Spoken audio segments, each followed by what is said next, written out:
Senator from Texas. I ask unanimous consent that the quorum call be set aside. Is there objection? Without objection. Madam President, today is a sad day for this institution. The Senate operates based on trust. Whether we are Democrats or Republicans, these 100 senators have to be able to trust that when a senator says something, he or she will do it, even if we disagree on substance, that we don't lie to each other. What we just witnessed this morning is profoundly disappointing. I want to describe the context of two preceding discussions.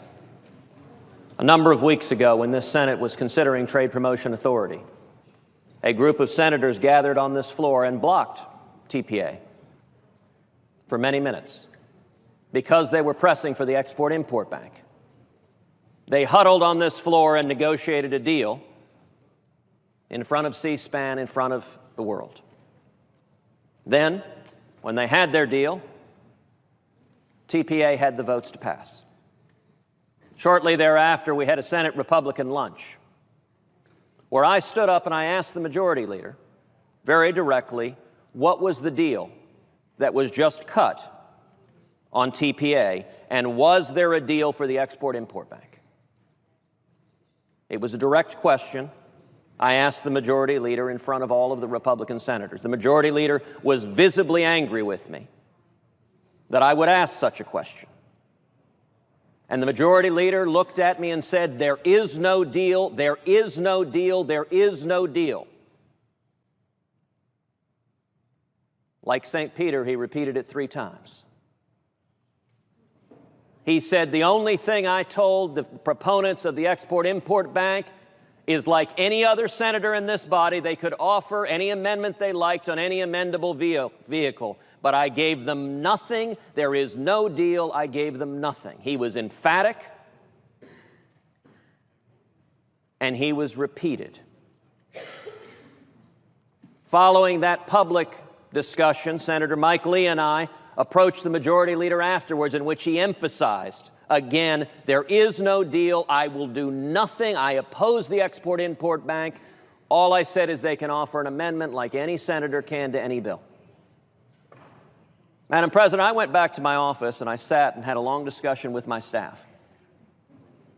My staff told me that afternoon, he's lying to you. That's what my staff said. We've been around the Senate a long time. He is not telling you the truth. And what I told my staff that afternoon, I said, well, I don't know if that's the case or not, but I don't see how, when the majority leader looks me in the eyes and makes an explicit promise, and by the way, looks in the eyes of every other Republican senator and says that to every other Republican senator, I don't see how I cannot take him at his word when he makes an explicit promise. As a result, I cast my vote in May in support of TPA because I support free trade. And I felt I had no choice but to assume that when the majority leader spoke to 54 Republican senators and made an explicit promise, that he wasn't lying to us. Well, as TPA moved on, as it went to the House, it became abundantly clear there was a deal. There was a deal in the House for the Export-Import Bank. And so the second time TPA came up, I voted no because of that corrupt deal. Now, I will note to the public, the majority leader and the Speaker of the House have repeatedly said there was no corrupt deal, there was no corrupt deal, we made no deal, we made no deal. That's one element of the background context. Let me tell you a second element of the background context. A number of weeks ago, when we were debating the Corker-Cardin bill, the Iran Review Act, there were a number of amendments that senators had filed. I filed an amendment that would actually put teeth in the Iran Review Act by requiring affirmative congressional approval before sanctions on Iran could be lifted.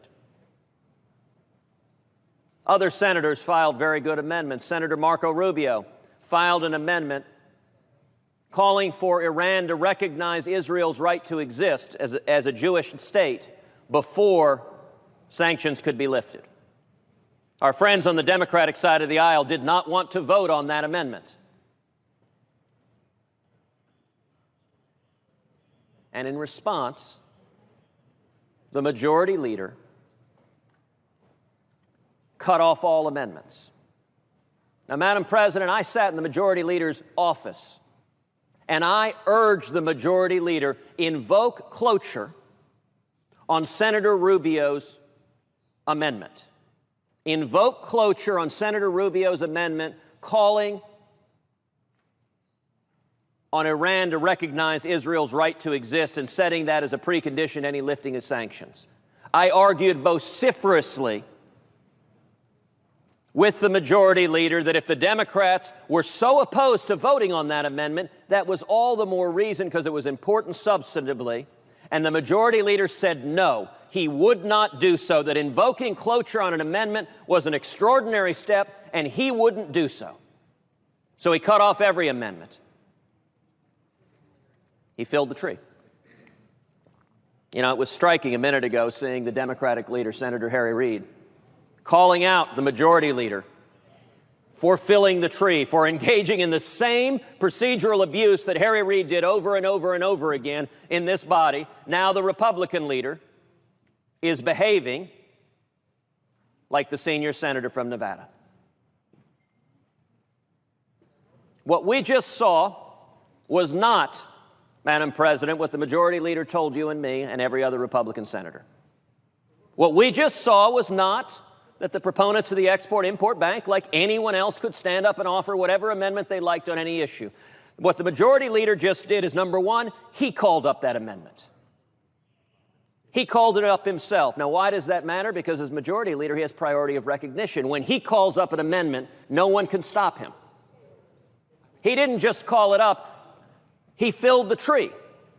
Just like Harry Reid, he filled the tree, blocking everyone else's amendment. And by the way, I agree with Senator Reid when he said the Obamacare amendment is a cynical amendment. Of course it is. It is empty showmanship. We'll have a vote on repealing Obamacare. The Republicans will all vote yes. The Democrats will all vote no. It will be at a 60-vote threshold. It will fail. It will be an exercise in meaningless political theater. Now, mind you, when we had a fight in October of 2013 to actually stop Obamacare and to defund it, the majority leader, then the minority leader, was opposed to doing something with real teeth in it to stop Obamacare. But an empty show vote, that's a good way of distracting from what's going on. You know, there is a profound disappointment among the American people. Because we keep winning elections, and then we keep getting leaders who don't do anything they promised. The American people were told, if only we have a Republican majority in the House, things will be different. Well, in 2010, the American people showed up in enormous numbers, and we got a Republican majority in the House. And very little changed. Then the American people were told, you know, the problem is the Senate. If only we get a Republican majority in the Senate and retire Harry Reid as majority leader, then things will be different. Well, in 2014, the American people rose up in enormous numbers, voted to do exactly that. We've had a Republican majority in both houses of Congress now for about 6 months. What has that majority done? First thing we did in December is we came back and passed a $1 trillion cromnibus plan filled with pork and corporate welfare. That was the very first thing we did. Then this Republican majority voted to fund Obamacare, voted to fund President Obama's unconstitutional executive amnesty, and then leadership rammed through the confirmation of Loretta Lynch as Attorney General. Madam President, which of those decisions would be one iota different if Harry Reid were still majority leader? Not a one. Not a one. This Senate operates exactly the same. The same priorities. And let me tell you why. It's not that this majority doesn't get things done. It does get things done, but it listens to one and only one voice. That is the voice of the Washington cartel, of the lobbyist on K Street, of the big money and big corporations. You know, if you go to the American people and ask, is reauthorizing the EXIM Bank a priority for you? The standard response for most of them will be, the what? They don't even know what this is. Let me tell you what it is.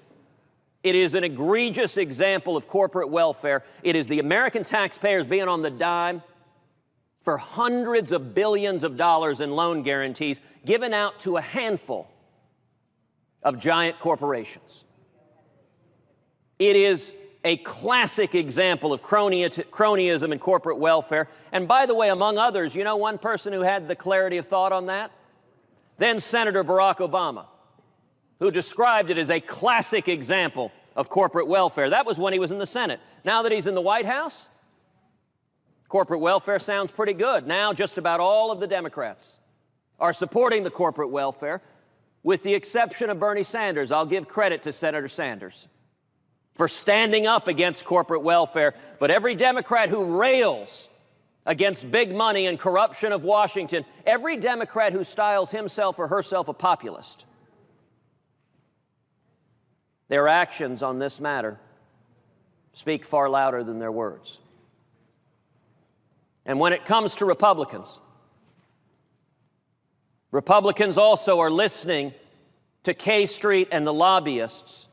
Why? It's not complicated.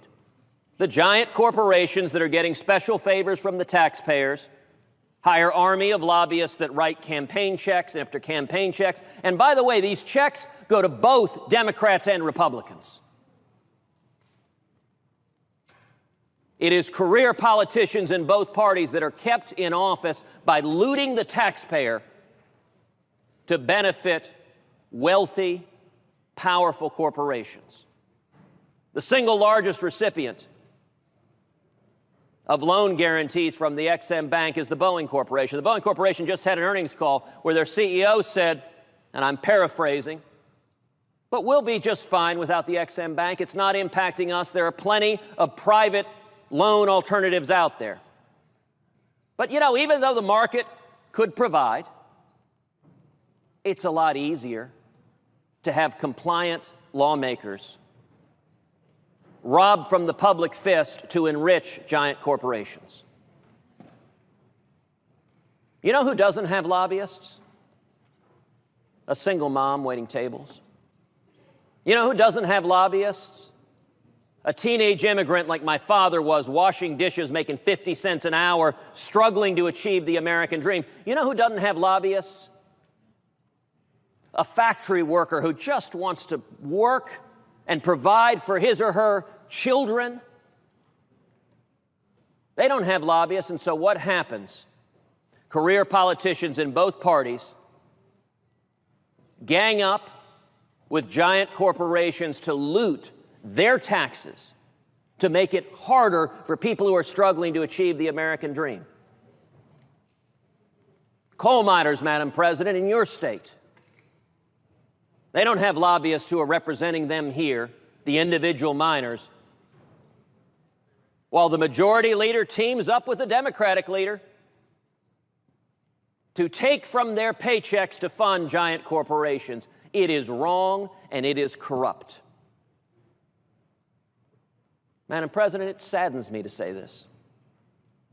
I sat in my office, I told my staff, the majority leader looked me in the eye and looked 54 Republicans in the eye.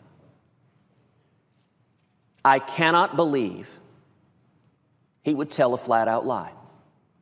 And I voted based on those assurances that he made to each and every one of us. What we just saw today was an absolute demonstration that not only what he told every Republican senator, but what he told the press over and over and over again,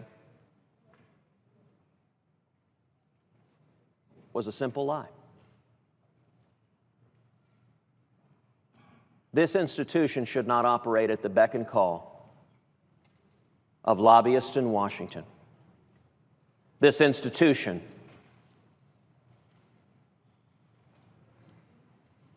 the majority and minority leader arm in arm, again, should not team up against the American taxpayers. It's why our children are going bankrupt. Now, we're facing an enormous threat with this Iran deal. A nuclear Iran poses the greatest national security threat to this country. And yet, the majority leader refused to do what he just did for the Export-Import Bank on Iran, refused to invoke cloture. That was an extraordinary step. Madam President, if he was telling us the truth when he said there was no deal, why would he do what he just did? Well, we now know that when the majority leader looks us in the eyes and makes an explicit commitment, that he is willing to say things that he knows are false. That has consequences for how this body operates. If you or I cannot trust what the majority leader tells us, that will have consequences on other legislation as well, on how this institution operates. There are a host of amendments that the American people are focused on, things like defunding Planned Parenthood after the gruesome video. Majority leader doesn't want to vote on that. That's actually something the American people are focused on. He brought up his Obamacare amendment as a smokescreen because it's intended to fail. But you know what he didn't bring up is my amendment to end the congressional exemption from Obamacare, the corrupt deal that Harry Reid cut with President Obama to exempt members of Congress. We ought to live under the same rules as everyone else. Majority leader doesn't want to vote on that because he doesn't want to end the cronyism for members of Congress any more than end the cronyism for giant corporations who enrich themselves at the expense of the American people. There are a host of priorities that the voters who elected you and me. Madam President, I would ask you to think about when you were running for the Senate not too long ago. Do you recall any of your constituents ever saying, we want the Export-Import Bank? No, they want other things. They have other priorities, but those are not the priorities of Republican leadership. Sadly, today we have government of the lobbyist, by the lobbyist, and for the lobbyist. That is not how the United States Senate is supposed to operate. A far more important amendment than bringing back this corporate welfare and cronyism is my amendment that provides that sanctions on Iran cannot be lifted unless and until Iran does two things. Number one, it recognizes Israel's right to exist as a Jewish state. And number two, it releases the 4 American hostages languishing in Iranian prisons. That is a far more important issue than enriching some more lobbyists on K Street and getting a few more campaign contributions. That's what we should be voting on.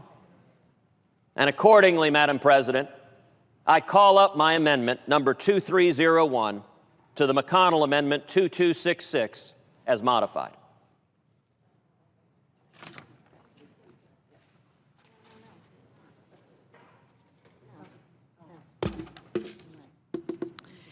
The amendment is not in order to be offered as is inconsistent with the Senate's precedents with respect to the offering of amendments, their number, degree, and kind.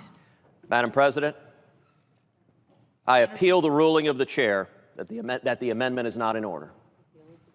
The appeal is debatable. Madam President, I would note the absence of a quorum. Clerk will call the roll. Mr. Alexander.